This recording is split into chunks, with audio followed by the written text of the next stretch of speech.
Hello दोस्तों, welcome back to my channel. और आज का हमारा लेक्चर है चैप्टर 2 पॉलिनोमियल्स, उसकी एक्सरसाइज 2.2। लेकिन एक्सरसाइज 2.2 करने से पहले हम आपके एनसीईआरटी की एग्जाम्पल नंबर 4 देखेंगे। देखिए आपके एनसीईआरटी की एग्जाम्पल नंबर 4 क्या है। एग्जाम्पल नंबर 4 कहती है कि हमने एक ऐसी क्वाड्रेटिक इक्वेशन बनानी है जिसके सम ऑफ रूट्स क्या हों,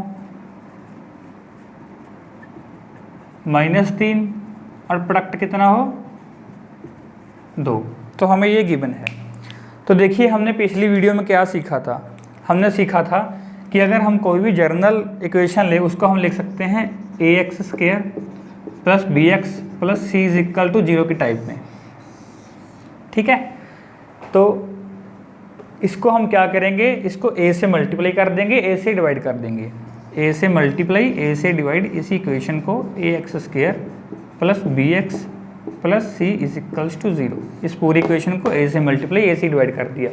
आप बोल रहे हो कि ये कैसे करते हैं। देखिए अगर हमारे पास कोई भी नंबर है उसको हम अगर किसी भी नंबर से मल्टीप्लाई डिवाइड करें तो उससे कोई फ़र्क नहीं पड़ेगा, क्योंकि ये एंड में तो कैंसिल होकर आंसर वो सेम ही आ जाएगा ना हमारे पास। लेकिन इससे हमारे पास फ़ायदा देखिए क्या हुआ हमारे पास, ये जो डिवाइड में a था ना वो इसको अंदर ले जाएंगे। अंदर लेने के बाद ये एक एक टर्म के नीचे आ जाएगा। देखिए हमारे पास ax² / a + bx / a + c / a = 0, ये आ गया हमारे पास। और हमने पिछले लेक्चर में क्या देखा था, हमारे पास ये दे रखा है हमें सम ऑफ रूट्स क्या होता है हमारे पास alpha + beta. Product of roots क्या होता है अल्फ़ा × बीटा। ये किसके इक्वल होता है -b/a के। ये किसके इक्वल होता है c/a के। तो -b/a की वैल्यू हमारे पास क्या है -3 और c/a की वैल्यू हमारे पास क्या है 2। इस इक्वेशन में पुट कर देंगे हम। देखिए इसमें पुट करने के बाद हमारे पास देखिए क्या आएगा, ये a ऐसे ही रह जाएगा, ये कैंसिल हो जाएंगे, x² बच जाएगा प्लस b/a। -b/a की वैल्यू -3 है तो b/a की वैल्यू क्या आएगी 3x एज इट इज आ जाएगा। c/a की वैल्यू क्या है हमारे पास 2, तो ये 2 आ गया। ठीक है, तो इस इक्वेशन को, इस a को चाहे आप k लिख लीजिए। k तो देखिए क्या है कि कांस्टेंट है, आर्बिट्रेरी कांस्टेंट है। हमने माना था कि इसको a से डिवाइड कर दिया, a से मल्टीप्लाई कर दिया। ठीक है, तो ये था आपकी जो एनसीईआरटी एग्जाम्पल में 4 थी, उसको उन्होंने सिंपल ही बस इसमें पुट करके दिखा दे। ये था उसके पीछे का मेथड कि इसको हम लिखते कैसे हैं, ये यहाँ पर 3 और 2 कैसे आया। ठीक है दोस्तों, और अब हम देखते हैं आपकी एक्सरसाइज 2.2 के कुछ सम। तो देखिए दोस्तों, ये है हमारे पास एक्सरसाइज 2.2 का फर्स्ट क्वेश्चन। इस क्वेश्चन में हमें इन इक्वेशंस की जीरोस फाइंड करनी है और उसके बाद हमें उन जीरो के बीच में जो रिलेशन है वो उसको वेरीफाई करना है। तो देखिए पहला क्वेश्चन है, इसकी पहले मिडिल टर्म स्प्लिट करेंगे। मिडिल टर्म स्प्लिट करके क्या आ जाएगा x² - 4x + 2x - 8 = 0। ठीक है, तो इसमें से x कॉमन निकल जाएगा, x कॉमन आ गया, x - 4 आ जाएगा, इसमें से 2 कॉमन आ जाएगा और x - 4 बच जाएगा। तो x - 4 x + 2, तो यहाँ से रूट क्या आ गए हमारे पास x = 4 एंड x = -2, तो ये दोनों हमारे पास रूट आ गए।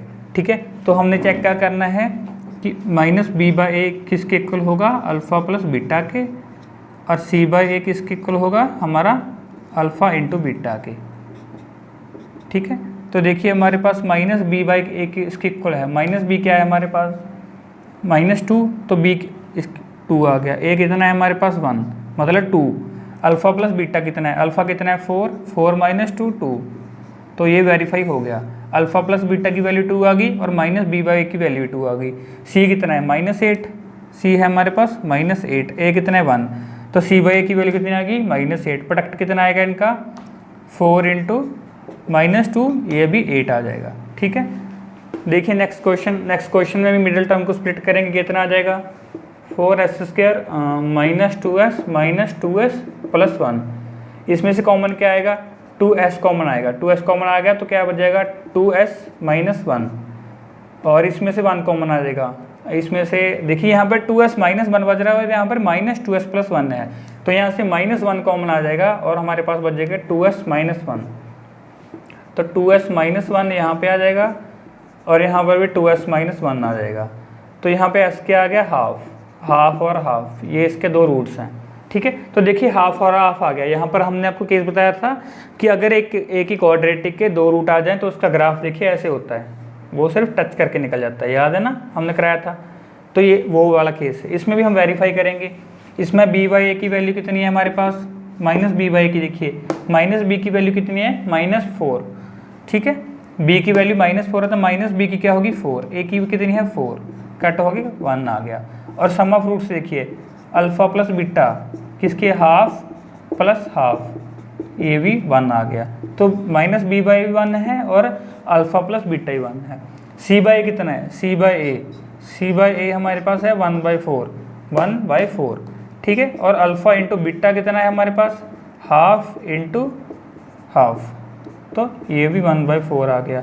ठीक है, उसके बाद देखिए नेक्स्ट क्वेश्चन में पहले इसको सही तरह के लिखेंगे, एक्स के, उसके बाद एक्स वाली टर्म आएगी 7x minus 3 is equals to 0। इसको ब्रेक कीजिए, इसको ब्रेक करने पर हमारे पास आ जाएगा -9x plus 2x minus 3 is equals to 0। ठीक है, तो इसमें से कॉमन क्या आ जाएगा, इसमें कॉमन आ गया 3x, अंदर क्या बच गया 2x माइनस 3।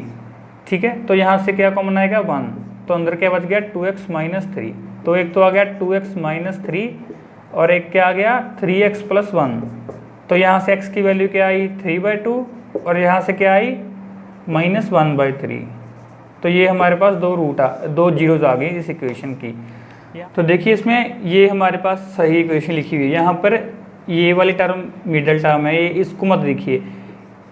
x वाली टर्म हमेशा कोफिशिएंट हमने x का देखना होता है। तो -b/a हमारे पास कितना आएगा, इसमें 7/6 आएगा।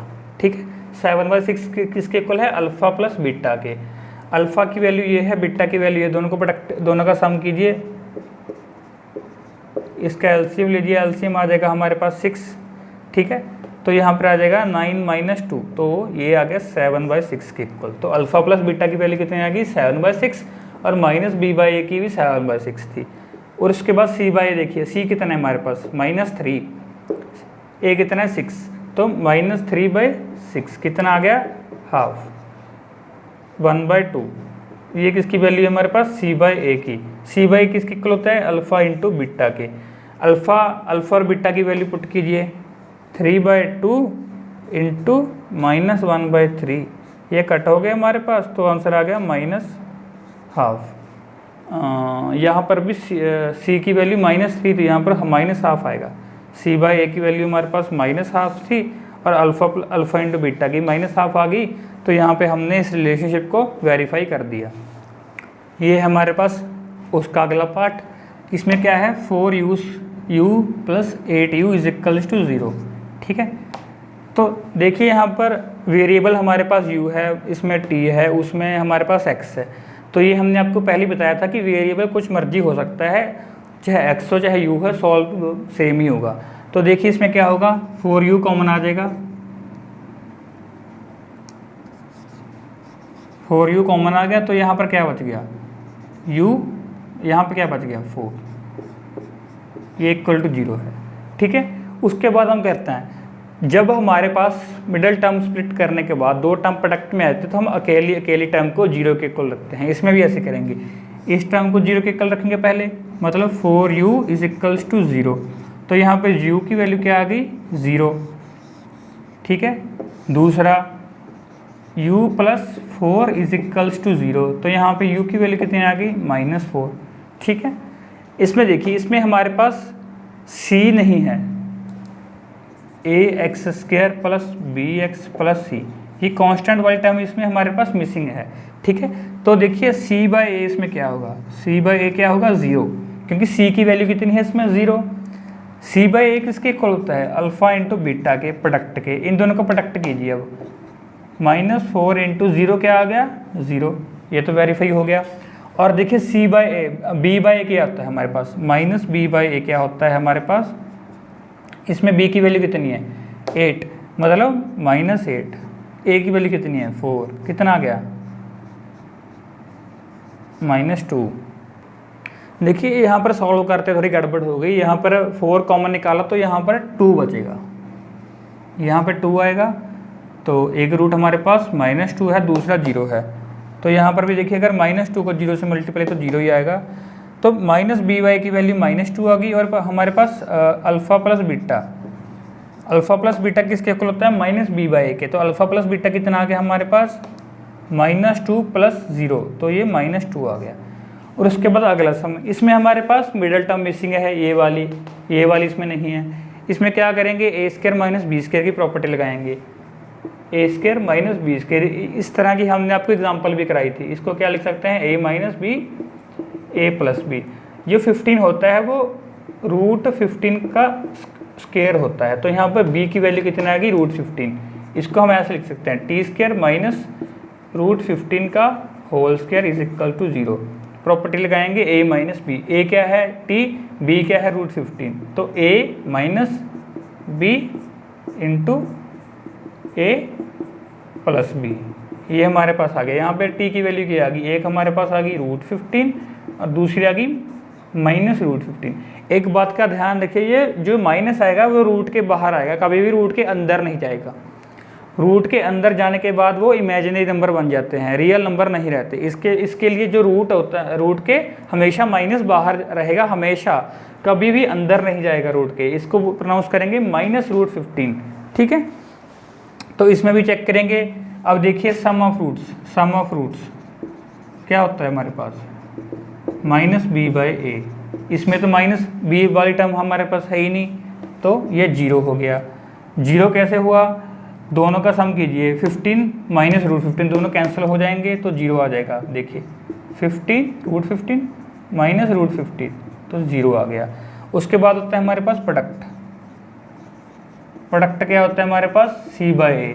c कितना है इसमें 15, a कितना है 1, c हमारे पास -15 है, a है 1, तो दोनों का सम -15 होगा। ये हमारे पास अल्फ़ा है, ये बीटा है, अल्फ़ा इंटू बीटा कीजिए, √15 इंटू -√15। √15 और √15 कितना हो गया 15, और ये माइनस का माइनस ऐसे रहेगा, तो हमारे पास -15 क्या गया। तो ये भी हमने वेरीफाई कर लिए।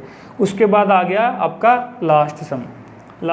ये है हमारे पास लास्ट सम में देखिए 3x, इसकी मिडल टर्म स्प्लिट की हमने, यहाँ से 3x कॉमन लिया तो अंदर बच गया x + 1, यहाँ पे -4 कॉमन लिया, अंदर बच गया x + 1, यहाँ पे x + 1 आ गया, तो यहाँ पे आ गया 3x - 4, यहाँ से x = -1 आ गया हमारे पास,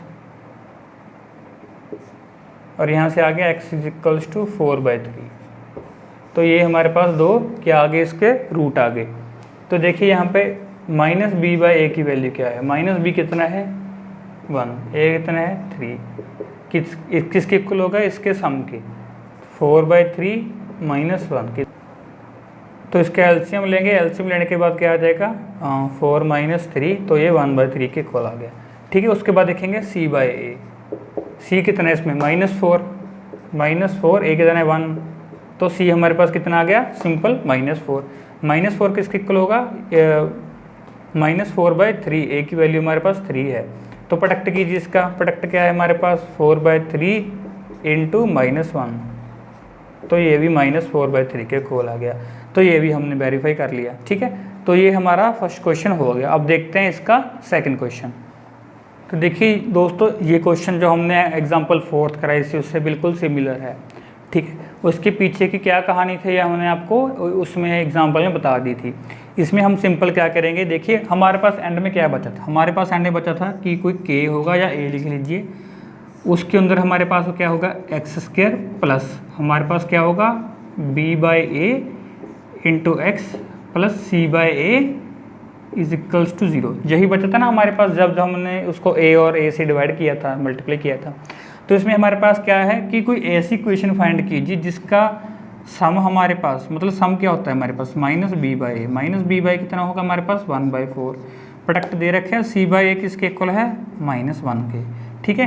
तो देखिए इसमें आप एक और चीज़ कर सकते हैं, हर बार हम देखते हैं कि -b/a है हमारे पास, यहाँ पर हमारे पास b/a होता है, तो इक्वेशन में हम इसको हमेशा के लिए माइनस कर लेते हैं। यहाँ पर देखिए सिंपल हमने माइनस कर लिया, क्योंकि हमारे पास हमेशा माइनस बी बाई इतना है यहाँ पर। तो इसका फ़ायदा क्या होगा कि हम सिंपल इसकी वैल्यू यहाँ पर पुट कर देंगे, हमें कोई कन्फ्यूज़न नहीं होगी। तो क्या इक्वेशन बन गई हमारे पास पहले क्वेश्चन की, देखिए x square as it is आ गया, माइनस बी वाई की वैल्यू 1/4 पुट कर दी हमने। 1/4 पुट करने पर 1/4 एक्स आ गया यहाँ पर। सी बाई ए की वैल्यू कितनी थी, -1। तो ये हमारा पहला क्वेश्चन यहाँ पे सॉल्व हो गया। इसी तरह दूसरा क्वेश्चन, दूसरे क्वेश्चन में भी देखिए ऐसी इक्वेशन लिखेंगे, उसके बाद यहाँ पे b बाई ए की जगह ये पुट कर देंगे, c बाई ए की जगह ये पुट कर देंगे। तो इसकी इक्वेशन क्या आ जाएगी हमारे पास, एक्स स्क्वायर माइनस √2 प्लस 1/3। ठीक है, ये यहाँ पर माइनस क्यों आया, क्योंकि हमने देखा था कि हमेशा हमारे पास यहाँ पर माइनस बी बाई ए होता है, तो इसको हमने एक इकट्ठी टर्म मान ली। हम सिंपल यहाँ पर x की क्या इसकी सिंपली सीधी इसकी वैल्यू ये पुट कर देते हैं इक्वेशन में। ठीक है, तो यहाँ पर हमारे पास माइनस आया। इसके बाद है हमारे पास थर्ड क्वेश्चन। थर्ड क्वेश्चन में देखिए यहाँ पे 0 दे रखा है, तो मतलब माइनस बी बाई की वैल्यू कितनी है, 0, मतलब मिडल टाइम इसमें नहीं आएगी। तो इसका सिंपल आंसर क्या आ जाएगा, एक्स स्क्वायर प्लस √5। ये है हमारे पास थर्ड क्वेश्चन। थर्ड क्वेश्चन में क्या आ जाएगा, x square minus b by की वैल्यू कितनी है, 1, मतलब -x plus 1 is equal to 0। तो इसके सामने और के तो हमेशा साथ में रहती है इसके, यहाँ पे भी के आ जाएगा और यहाँ पे भी इसके साथ के आ जाएगा, क्योंकि ये के तो हमेशा इसके साथ रहती है। ये आंसर ऐसे सॉल्व होता है। ठीक है दोस्तों, ठीक है। उसके बाद इसके 2 क्वेश्चन और हैं, वो भी बिल्कुल सिमिलर हैं, उसको आप खुद से सॉल्व कर सकते हैं। तो यहाँ पर हमारे इस चैप्टर का एंड हुआ और मुझे उम्मीद है कि आपको ये चैप्टर पूरी अच्छी तरह समझ आ गया होगा। और अब आपके चैप्टर 1 और चैप्टर 2 के जो हमने आपको कहा था कि एक्स्ट्रा क्वेश्चन हैं, वो इन दोनों चैप्टर के बाकी हैं। लेकिन अभी आपकी गर्मी की छुट्टियां शुरू हो गई हैं, इसके लिए हम आपको अब इसके बाद ट्रिग्नोमेट्री चैप्टर शुरू कराएंगे, क्योंकि ट्रिग्नोमेट्री चैप्टर बहुत ही इंपॉर्टेंट है आपके सिलेबस के लिए। ट्रिग्नोमेट्री चैप्टर कराने के बाद हम 1 बाय 1 इन चैप्टर के एक्स्ट्रा क्वेश्चंस इसी आपकी गर्मी की छुट्टी में आपको करवा देंगे। Thank you.